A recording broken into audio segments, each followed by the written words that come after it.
खबरों के सफर की नई शुरुआत।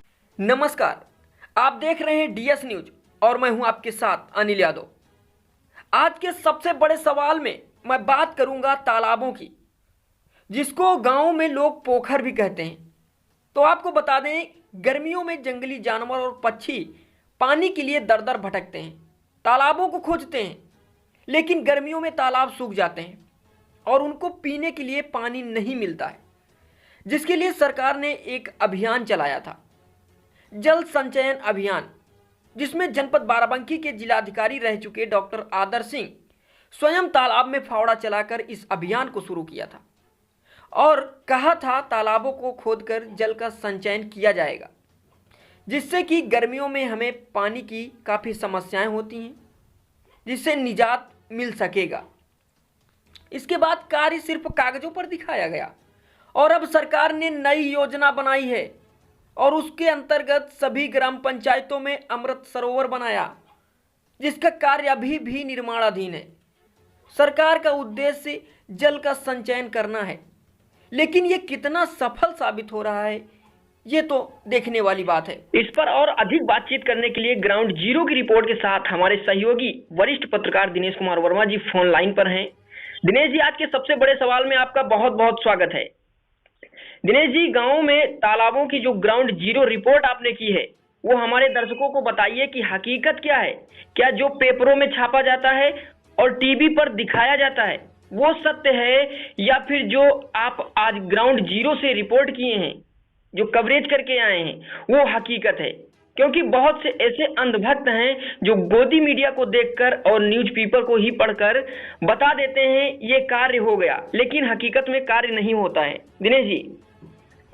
अनिल जी, मैं आपको बताना चाहता हूं कि जिस तरीके से जो दिखाया जाता है जी, वो सच नहीं है। गोदी मीडिया दिखाते ही कुछ और है और हकीकत में कुछ और होता है। मैं आपको बता दूं, बाराबंकी जनपद के मुख्यालय पे जी एक बहुत ही पुराना ऐतिहासिक सरोवर है, जिसको धरोहर तालाब के नाम से जाना जाता है जी। तो आज के करीब करीब 50 साल पहले की स्थिति यह थी कि धरोहर तालाब जी तटी नाके से करीब करीब 50 मीटर दूरी से लेकर के जहाँ पर वह छड़ी है, केंद्र बिंदु है बाराबंकी जनपद का है हनुमान मंदिर, जो बहुत ही श्रद्धा का केंद्र हनुमान मंदिर है, वहां तक धरोहर तालाब हुआ करता था। और उसके बाद जो पेट्रोल पंप है, पेट्रोल पंप के लगे से सब जो है पूरा सा करीब 10 बीघे का जो है सरोवर तालाब था। लेकिन उसकी स्थिति आज ये हो गई कि मात्र एक 8 बीघे का बचा, बाकी जो है 9-10 बीघे की जमीन तो बड़ी बड़ी बिल्डिंगें खड़ी हो गई है, सब पर अतिक्रमण हो गया है। यह आप एक वानगी भर है। इसी तरीके से जनपद भर में कई तालाबों पर जो है बड़े बड़े भूमाफियाओं ने अवैध अतिक्रमण कर दिया है और जो है नेस्तनाबूद कर दिया है। साथ साथ में एक बात और बताना चाहता हूँ कि पहले हर गांव में 10-20 जो है कुआं हुआ करते थे, जिससे कि सभी लोग प्यार बुझाते थे। लेकिन आज किसी भी पंचायत कहीं पर भी एक भी कुआं को देखने को नहीं मिलेगा जी। कई एक आध भले ही हो, लेकिन ज्यादा सब नहीं है। उसी तरीके से गांव के तालाबों की स्थिति यही है कि जो सरकार की मंशा थी जी, और पहले पशु पक्षियों के लोग पौशाला खुदवाते थे, तालाब में पौशाला करवाते थे कि पानी पीने के लिए राहगीरों को आसान हो जाए जी। उसी उद्देश्य को लेकर के अमृत सरोवर का निर्माण किया गया।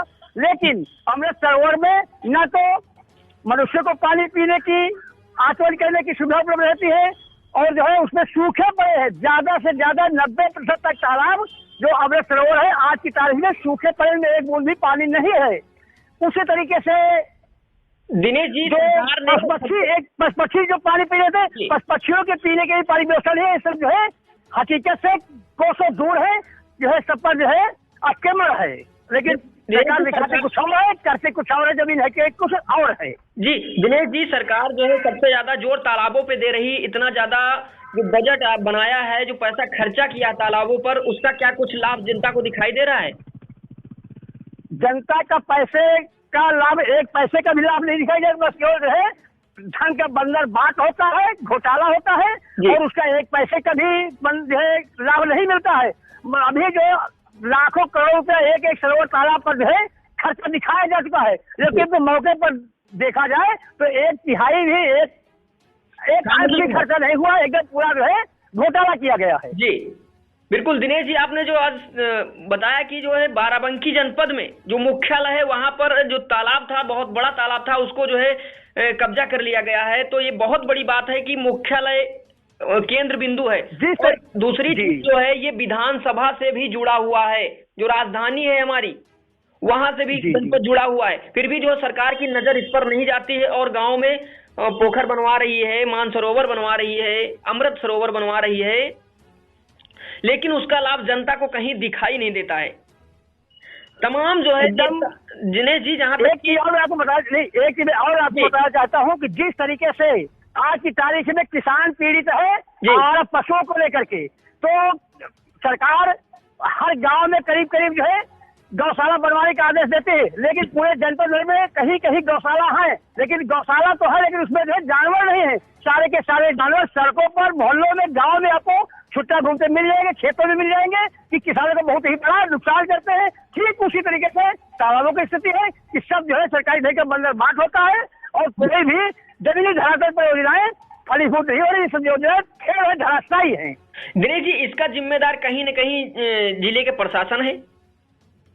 इसका जिम्मेदार जिले का प्रशासन तो है, लेकिन प्रशासन के साथ साथ जो जिम्मेदार जो है सरकारें हैं, सरकार के जनप्रतिनिधि है, तो जनप्रतिनिधि भी कम जिम्मेदार नहीं है, क्योंकि वो जो है इन योजनाओं को समय समय पर निरीक्षण नहीं करते हैं और जो है यदि कायदे से अंकुश लगाए तो योजनाओं को बंदरबाट ना हो। लेकिन कहीं कहीं जिम्मेदार ये जो सरकारी जनप्रतिनिधि है, एमपी एमएलए विधायक, ये भी मंत्री लोग भी जिम्मेदार हैं, इनकी भी जिम्मेदारी कम नहीं है।